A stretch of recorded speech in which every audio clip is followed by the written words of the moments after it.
Hello everyone, welcome back to the Access Sport podcast. Today I've got a guest that we've actually had on about a year ago now. He's a multiple British, European, world and now two-time Paralympic champion, breaking records along the way. He's broke so many records I think we've lost count. It's Will Ellard and his mum, Lorna. Hello. How are you? Yeah, not too bad. I was on here about a year ago now. It kind of goes quite quick. So it does. Yeah, I've achieved quite a lot since then. I think I remember saying about a year ago now that I want to go for a gold medal, and yeah, I've brought it along with me, so maybe see you later. The fact that you said about a year ago these were the achievements you wanted to achieve and now you've got them, what does that feel like for you? I'm sure, I know as sportsmen a lot of the time you hear you can't really dwell too much on the achievements, you've got to keep on going, but I'm sure that feels good for you. Yeah, it feels really good. Obviously being in Paris was a lot better than what I thought. When talking to you last time, I didn't think it would be much, but it's just a really good experience, and then coming back here now, obviously in the nice summer, and just chilling out a lot more this year, because I haven't really got quite a lot on, but not as much as what I had last year, so just to chill out more and spend a lot more time with my family before I go up to Manchester. Talk to me about being selected, because before last time we spoke, we were waiting to see if you were going to go to Paris. Talk to me about that moment when you found out you were selected. What was the overriding emotion that you felt? Yeah, so I think I did it in June last year, and I found out the end of May last year. So it was really special for me to get selected. And obviously, when I found that out, my next goal was to get a couple medals or just enjoy the experience and heading into LA. It's another 3 years, so it's not really long now. So it comes around quick, and it's just enjoyed in every moment of it, really. So the dedication required to we spoke about this actually last time. The dedication required to push on and not just be selected, because then I think some people probably that's their goal for years, isn't it, to be selected for such a prestigious event, and then when they finally get that, they kind of lose all that motivation. So you found out, but you carried on going and you did so well. We'll talk about that a little bit later on, but talk to me about that dedication, not letting the emotion of being selected impact your performance. Yeah, obviously I get up most mornings now 4:30, so I was up this morning. Oh wow, God. So I still do that. I think I remember talking to you last year about it. So you go to bed early for it, or are you one of those people who well, go to bed late? Not really, not too early. No. Probably 10:30. Right. You got the Whoop band on there, so I'm sure that probably... Yeah, I got my Whoop band. It tells you. It tells all my coaches as well, so... So that's probably not good if you have a late night, but you can probably see if he's had a late night or not. I can't personally, but his coach keeps a close eye on him. Keeps an eye on it. I think today 31% recovery, so that's not too much, but I try to keep it up. I don't know if I'm too convinced it works properly, but... Well, yeah, that's what you can say. You say, no, it doesn't work properly last night because I was up a bit late. But watching from home, it's a big spectacle, isn't it? But when you're in the water, ready to begin the race, what is that like for you? Where's your mind at? Are you focused, or talk to me about that? Yeah, so obviously in Paris, walking out in front of 14,500, nearly 15,000 people by the time all the officials are there and everything. So to walk out and then see them, and then you just put your head back down and focus on the priority, which is the swimming. So I think top athletes and things like that, you've got to learn to just put your head down and focus on the main thing, which is swimming. But as soon as you dive in, everything just goes silent, because you go in basically autopilot mode, because you train so many hours over that year. Basically everything stops and it just takes over itself, really. It's that repetition, isn't it? The repetition really kicks in those moments. I bet that's probably good for you sometimes. If you are feeling a bit nervous, that just takes over, doesn't it? It just takes over, and obviously what you do in training all the time is obviously always tailored to what you do in your racing, so that's the main priority, and everything that you do in training, I'm sure the same as football, any other sport, boxing, obviously repetition, everything's the same, and get in the water right now and just swim without me even knowing, really. So. And do you when you're training, or before you even got to Paris, do you know those hours that you're putting in? Are you visualising, or when a day may not be feeling the best that day? Do you still find yourself, I suppose, doubting that you're going to get there, or doubting that you're going to be able to achieve what you want? Tough question, but no, not really, because obviously every day is a different day. Even if you think it's downgrade or you've not achieved anything that day, you always learn something new. So when I go at the pool later, obviously I've been in hard training, so I might not feel the best, but you always learn something new, you always get more experience. I think over the last year I've matured a lot, and I know a lot more about my swimming. I know a lot more about gym, because obviously I've been around that, and I think every day if you're going in and out of that, then you just learn more and more on the way and get more experience, and it helps your career. And obviously a question for you now, if you were to give the mic to your mum.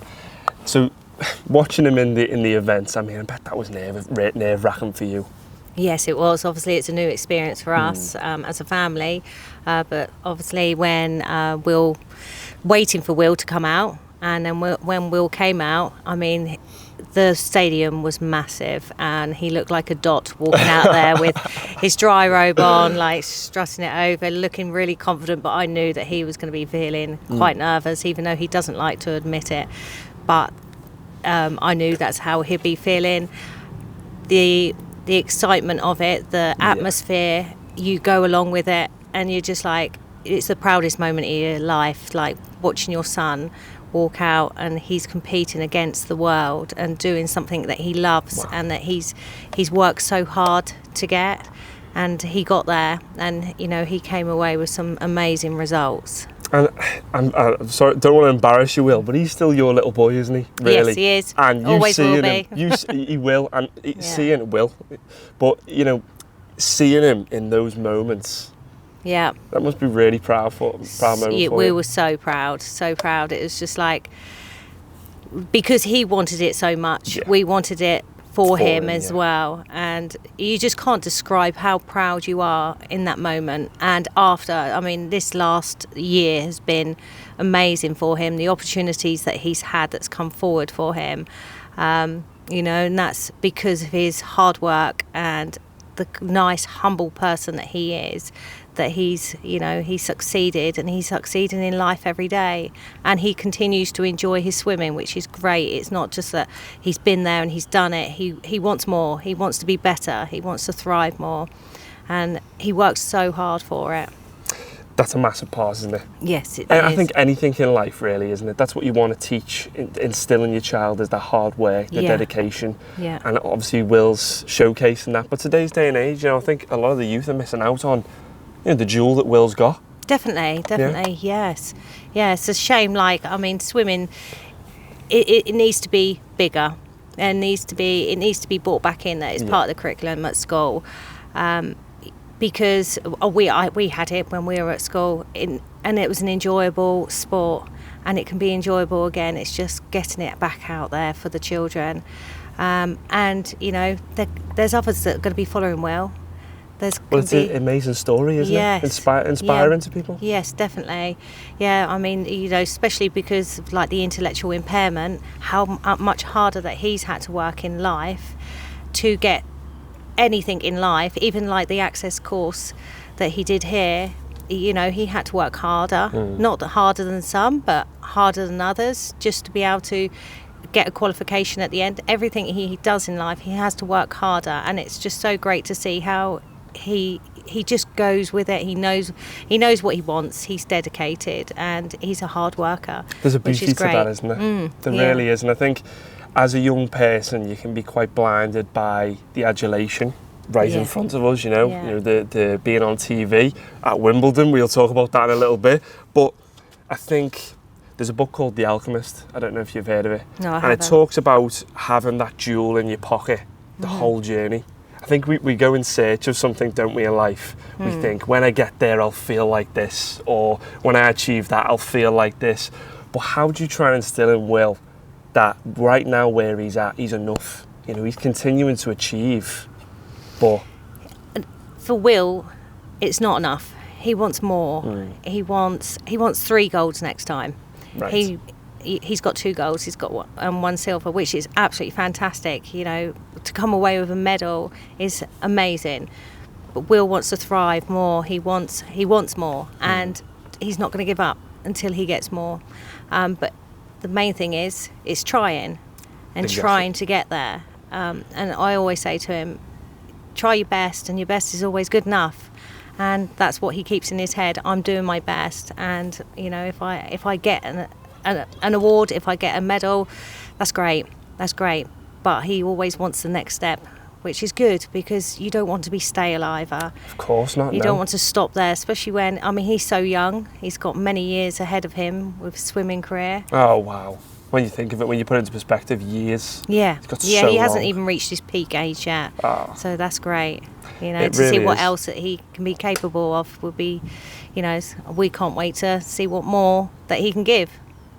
I think one thing that's sometimes a bit overlooked, and I'd like to give props, is props to the parents, to you and his dad. I think he's a massive part of who, obviously he puts in the hours, Yes. but Yeah.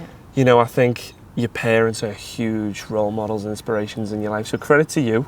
Thank Credit you. to bringing up this amazing son who's achieved so much already at 19. We were just speaking. He's 19, Yeah. still teen. He was 18 at the time, so Yeah, amazing. Yeah. Unbelievable. Yeah. So back to Will. I mean, it was amazing hearing from your mum about, you know, the things you've achieved. I'm going to list out a couple of things from the Paralympics. So the first event, which was 100-metre backstroke, you claimed silver. You were narrowly beaten. The second event, the 200-metre freestyle, you blew away the 4 seconds off your time, and you not only took gold medal, but you smashed the world record. Then the third event, which was a 4 times 100 medley, you claimed gold. So talk to me about those events and how you feel about them.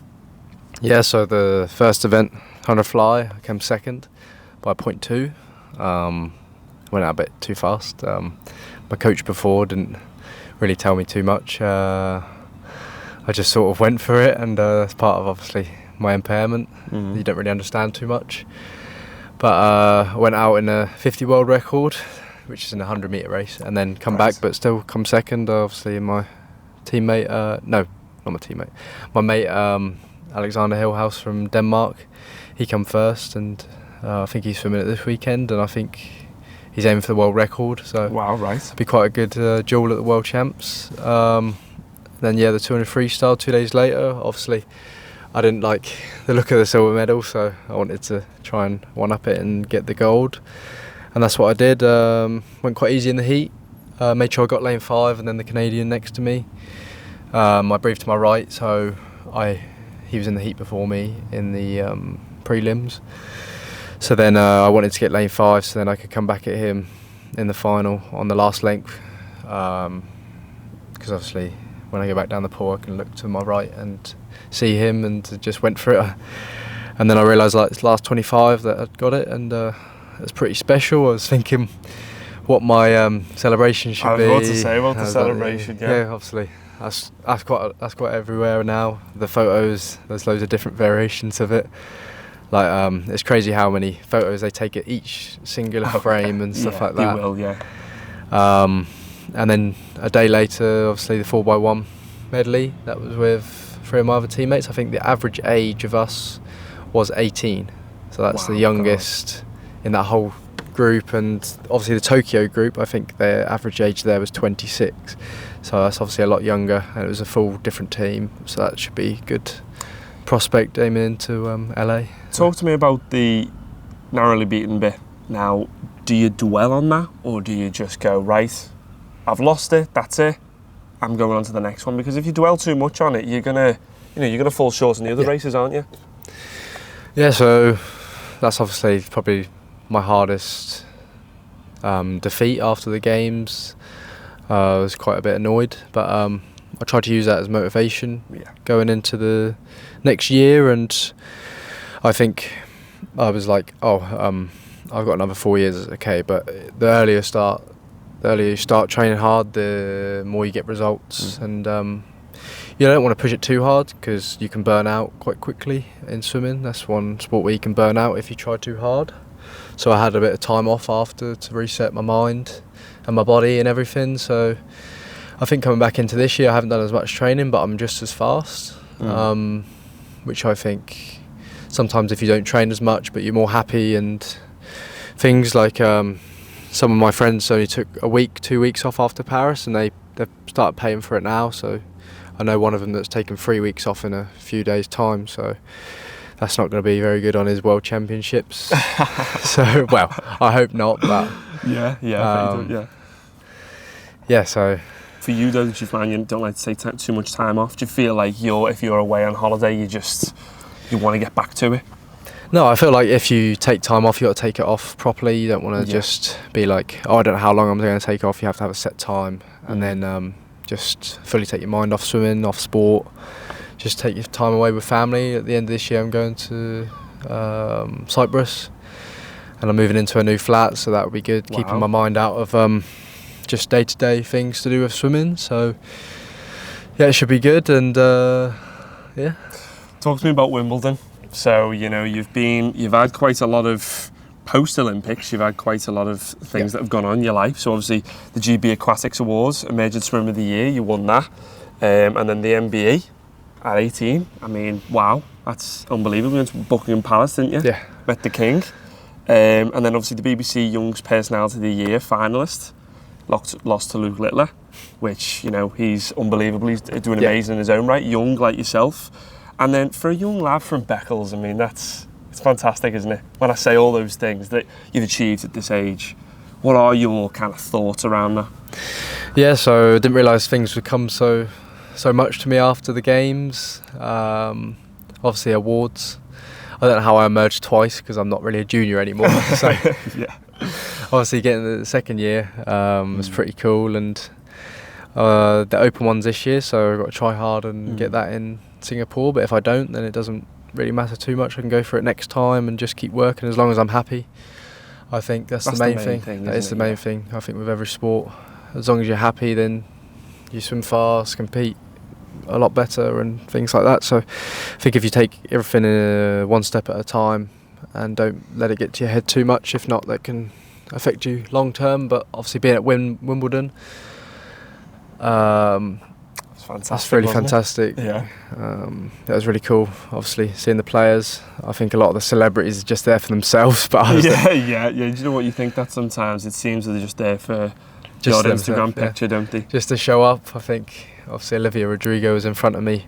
She sort of was there for the first 3 games because they were like, oh, the camera's going to be on you for the first 3 games, and then after that she just went off and had some lunch and things like that. So, but I was Thomas Tuchel as well, I think you saw him. Thomas Tuchel, he was enjoying it actually. He was on my table when I sat down for lunch. He seems like the type of guy to go there for fun, not to be taking pictures. Obviously he's got quite a lot on his plate probably at the moment, but he looked like he was enjoying it a lot. Did you get a chance to speak to him, or? Not really. I think I probably said about 4 or 5 words. What were the words, you remember? I was just like, oh, you're right, mate. That's You're right. Well, that's all you can say sometimes. These types of people, we feel in awe, don't we, of, especially Thomas Tuchel. He's achieved so much with Chelsea and obviously now with England. What are your predictions, would you say, for Wimbledon? We were talking a little bit before. Obviously Yannick Sinner, he's quite good on hard court surfaces. Grass court, you obviously got Carlos Alcaraz. I think he'll probably win it again this year. He's class, isn't he? I was going to put a bet on him, but you never know. Sometimes they could have injury, like the one against Yannick Sinner. He probably would have beat him. Though, isn't he? Yeah, he's really good. Obviously, he had controversy with drug testing and things like that, but apparently he didn't. But I don't really know too much about that. But I think he's got away with it, and he's got away with it. Yeah. Now, do you know what? I don't think player, back in the day you would really get away with that. But he's a great player. Obviously, I think with tennis, it doesn't really matter what you take. His technique's unreal and things like that. So it should be good to watch it. And obviously, watching it on TV, it'd be like, oh, I've been in that box there, so that's something special to be like over the years. Yeah. For the future now, I think it's important for us to outline, like we did last year. Maybe we can make this a bit of a tradition. So what are your goals now for the future, Will? Yeah, obviously we can see about this like next year if I come back. Be like what I said. I think this year is just enjoy it as much as possible, then going into the next 3-year cycle towards the Paralympics. I want to try and make the Commonwealth Games team like able-bodied, so that'd be quite cool. I think it's in Glasgow. It was meant to be in Gold Coast in Brisbane in Australia, but they haven't got enough funds for that. This might be the last Commonwealth Games they do. So to make an international team be quite cool next year. The trials is in April, so when I come back from Singapore, I have a couple of weeks off, make sure I reset properly and just try and come back as strong as possible and try and be as comfortable in my apartment, and obviously get my mum to help me. She come up a couple of weeks at a time, I think, hopefully, and cook my meals so I can chill out a lot more. Yeah, that'll be But nice. yeah, it should be good experience, and obviously as I get older I need to get used to these things. Yeah, this is a part of growing up, isn't it? Becoming a man now, and you know, hopefully we can do a little bit of a transition. You know, you say that and then it comes into fruition later down the line. So fingers crossed that happens. Will, I'm following your journey, I've been following it for the past year, and I'll continue to follow it. It's absolutely fantastic what you're doing, and thank you all for watching, and hope to see you in the next one. Bye bye.